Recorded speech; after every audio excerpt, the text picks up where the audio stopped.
नमस्कार दोस्तों, मैं विभोर सिंह स्वागत करता हूं आप सभी का अपने YouTube चैनल यंगस्टर्स ओपिनियन में। दोस्तों, कैसे हैं आप सब? उम्मीद करता हूं आप सब अपने अपने घरों में अपनों के साथ सेफ एंड हेल्दी होंगे।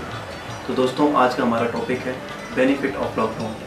तो आइए जान लेते हैं ये लॉकडाउन इंडिया में कब और क्यों शुरू हुआ। जैसा कि आप सबको पता है कि कोरोना वायरस चीन के वुहान शहर में सबसे पहले पाया गया, फिर यहाँ से पूरे विश्व में फैल गया। चाइना के बाद इटली, अमेरिका, फ्रांस जैसे कई देशों में फैल गया।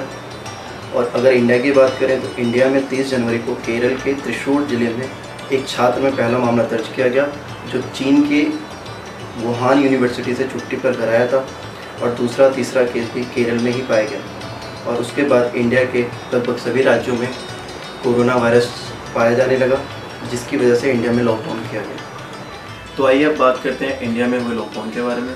इंडिया में पहला लॉकडाउन 25 मार्च से 14 अप्रैल तक, दूसरा 15 अप्रैल से लेकर 3 मई तक, और तीसरा लॉकडाउन 4 मई से लेकर 17 मई तक किया गया। जैसा कि हम सबको पता है कि कोरोना वायरस की वजह से पूरा विश्व रुक सा गया है, पूरी दुनिया आर्थिक मंदी से जूझ रही है। पर साथ ही साथ कुछ पॉजिटिव चीज़ें भी हुई हैं। इस लॉकडाउन के दौरान हुई कुछ पॉजिटिव चीज़ों के बारे में बात करेंगे। और पहला पॉइंट है पॉल्यूशन फ्री इंडिया, दूसरा क्राइमलेस इंडिया, तीसरा पॉइंट है यूनिटी ऑफ इंडिया, चौथा रोड एक्सीडेंट, और पांचवा क्वारंटाइन विद फैमिली। हमारा पहला पॉइंट है पॉल्यूशन फ्री इंडिया। तो आइए बात करते हैं हमारे पहले पॉइंट पे, जो है पॉल्यूशन फ्री इंडिया। लॉकडाउन की वजह से सभी फैक्ट्रीज और लगभग 95% तक गाड़ियाँ बंद हैं, जिसका असर हमारे पर्यावरण पर साफ दिख रहा है। हवाएं पूरी तरीके से साफ़ हो गई हैं। अगर हम दिल्ली और मुंबई जैसे शहरों की बात करें तो इतना साफ आसमान हमें देखने को नहीं मिलता था। रात के वक्त तारों की चमक देखते ही बनती है। हमारे चंदा मामा की रोशनी बढ़ गई है।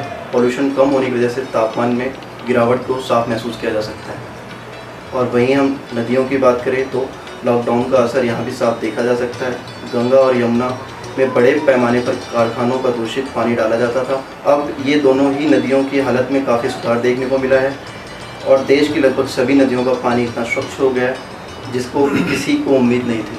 हमारा दूसरा पॉइंट है क्राइमलेस इंडिया। लॉकडाउन का असर यहाँ भी देखा जा सकता है। पहले जहाँ आपको चैन स्नैचिंग, लूटपाट, मारपीट, गैंगरेप व हत्या जैसी तमाम घटनाएं रोजाना सुनने को मिलती थी, लॉकडाउन के बाद इन घटनाओं में भारी कमी आई है। एक न्यूज़ चैनल के सर्वे के अनुसार अपराध की घटनाएं भी शून्य के करीब हैं, जो कि एक बहुत ही अच्छी बात है। अब हम आते हैं अपने अगले पॉइंट पर, जिसका नाम है यूनिटी। इस महामारी से लड़ने के लिए हमारे देश के सभी नागरिकों ने अपना सहयोग दिया, चाहे वो गरीबों की मदद करना हो या फिर उन तक सहायक सामग्री पहुंचाना हो। सभी ने अपनी भागीदारी दिया है।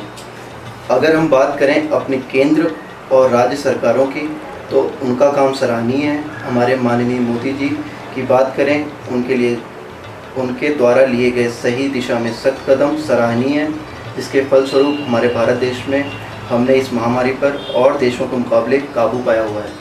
हम सब उनके साथ हैं। इसका उदाहरण कई बार देखा हम सब ने, चाहे वो ताली बजाना हो या फिर दिए जलाने हो। मोदी जी के कहने पर हम सब ने एक साथ होकर आगे आए और अपने पीएम का साथ दिया।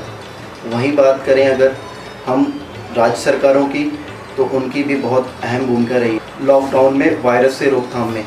मैं वैसे यूपी से हूँ और दिल्ली में रहता हूँ, तो मैं यहीं दो जगहों की बात करूँगा। दिल्ली सरकार ने जिस तरीके से स्वास्थ्य सेवाओं पर ध्यान दिया और हर गरीब तक राशन और भोजन पहुंचाया, वो सराहनीय है। वहीं अगर हम यूपी के मुख्यमंत्री की बात करें, तो हम सबके चहेते माननीय आदित्यनाथ योगी जी ने जिस तरीके से कोरोना की रोकथाम किया है, वो बहुत ज़्यादा प्रशंसा योग्य है। इतने बड़े राज्य में सभी तक आर्थिक मदद पहुँचाना और प्रदेश में स्वास्थ्य और सुरक्षा पर पूरा ध्यान देना, इसका एक उदाहरण देखने को मिलता है। जिस तरीके से योगी जी ने जमातियों को काबू किया हुआ है, वह शायद ही कोई और मुख्यमंत्री कर पाए। तो दोस्तों, हमारा अगला पॉइंट है रोड एक्सीडेंट। लॉकडाउन की वजह से देश में यातायात पर पूरी तरह ब्रेक लग गया है। सड़कों पर जरूरी गाड़ियों के अलावा सभी की आवाजाही बंद हो गई है। इसके बाद रोड एक्सीडेंट के मामले पूरी तरीके से घट गए हैं। आम दिनों में जहाँ रोजाना सैकड़ों रोड एक्सीडेंट की खबरें आती थी, इनमें से कईयों की मौत हो जाती थी, लेकिन लॉकडाउन की वजह से अब एक्सीडेंट ना के बराबर हो रहे हैं। तो दोस्तों, हमारा अगला पॉइंट है क्वारंटाइन विद फैमिली। दोस्तों, जब मैं या आप अपनों के साथ टाइम बिताते हैं तो हम सबको बहुत अच्छा महसूस होता है। अगर हम लॉकडाउन में समय बिताने की बात करें तो हमने बहुत कुछ सीखा, चाहे वो रामायण हो या महाभारत। हम सब ने अपनी संस्कृति के बारे में जाना और कुछ अच्छा सीखा। रामायण के दोबारा प्रसारण ने दुनिया भर के दर्शकों का रिकॉर्ड तोड़ दिया और यह 16 अप्रैल को 7.7 करोड़ दर्शकों की संख्या के साथ दुनिया भर में सबसे अधिक देखा जाने वाला मनोरंजन धारावाहिक बन गया है। वहीं अगर हम बात करें स्वास्थ्य की तो हम सब ने बाहर का अनहेल्दी व फास्ट फूड खाना छोड़ दिया है, जिसकी वजह से हम सब ने अपने स्वास्थ्य में बदलाव महसूस किया है।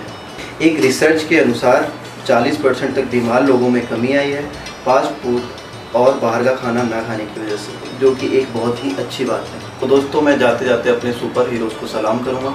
इस युद्ध में आम नागरिक जहां अपने घरों में बंद होकर अपना योगदान दे रहे हैं, वहीं हमारी पुलिस, निगम कर्मचारी, डॉक्टर्स, नर्सेस घरों में बंद लोगों की हिफाजत के लिए अपनी सेहत व जान को जोखिम में डाल रहे हैं। मैं इन सभी का धन्यवाद करता हूँ। दोस्तों, मैं जाते जाते आप सबके लिए एक सवाल छोड़ जाता हूँ। क्या इंडिया में हर साल 3 से 7 दिन के लिए लॉकडाउन होना चाहिए?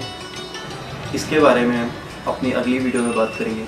तो दोस्तों, ये थे मेरे आज के 5 पॉजिटिव पॉइंट्स इन लॉकडाउन। कैसे लगे ज़रूर बताइएगा हमारे कमेंट्स बॉक्स में।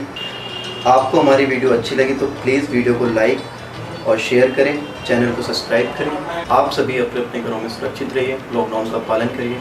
Be safe, be healthy. नमस्कार दोस्तों, जय हिंद।